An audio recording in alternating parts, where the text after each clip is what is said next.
we are going to discuss structured English. We know that in the previous videos we have discussed hippodiagram, we discussed structured charts, we also discussed DFD and different types of DFDs and all, and there in all cases we had some graphical representations. Graphical representations are good enough, so there is no doubt, but different people can interpret graphical representations in their own views. So to avoid that anomaly, to resolve that anomaly, we are going to discuss this structured English. So most programmers are unaware of the large picture of the software.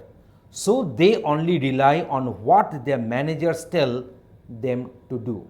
So it is not possible that everyone who are participating in that respective software development project will have the idea of the whole system, because the whole system is a very large one. So most of the people who are working involved in that particular project, they know that what the managers are asking them to do, so that much they can understand and that much is reachable for them. So it is the responsibility of higher software management to provide accurate information to the programmers to develop accurate yet fast code. So the communication between that manager and the respective subordinates working under his supervision, his or her supervision, the communication should be good. There should not be any miscommunication between them. So different methods which use graphs or diagrams at times might be interpreted in a different way by the different people. So hence analysts and designers of the software come up with tools such as structured English. It is nothing but the description of what is required to be coded and the how the coding has to be done. So this structured English helps the programmer to write error-free code, and both the structured English and the pseudocode, it will try to minimize the misunderstanding, the gap between the communication between these managers and the respective developers and the coders. Structured English uses plain English words in a structured programming paradigm. So it is not the ultimate code, but a kind of description that is required to code and how to code it. So it will be not in plain English, but in some programming language paradigm it will be maintained there. The following are some tokens of structured programming: if, then, else, do, while, until. So these are the respective phrases which will be used in our structured programming. Analysts uses the same variable and data name which are stored in the data dictionary, making it much simpler to write and understand the code appropriately. So let us go for one example.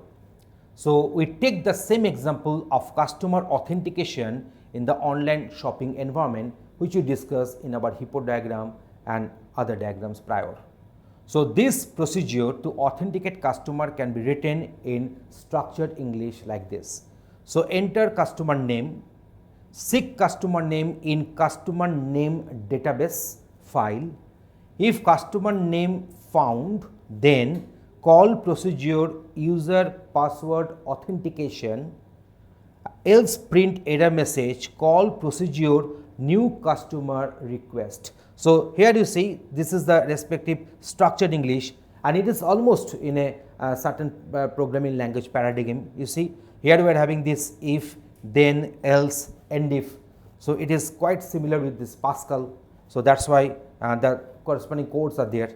So the code written in structured English is more like our day-to-day spoken English, but it cannot be implemented directly as a code. It is not like that you can copy this code and directly paste onto the IDE and go on compilation. It is not like that. And the software and the structured English is independent of any programming language. That means that irrespective of the fact that this particular software is going to get implemented in .NET or PHP or in Java, this structured English, this particular structured English code will remain the same. So it is language independent. So in this video we have discussed structured English. Thanks for watching this video. Tutorialspoint.com. Simply easy learning.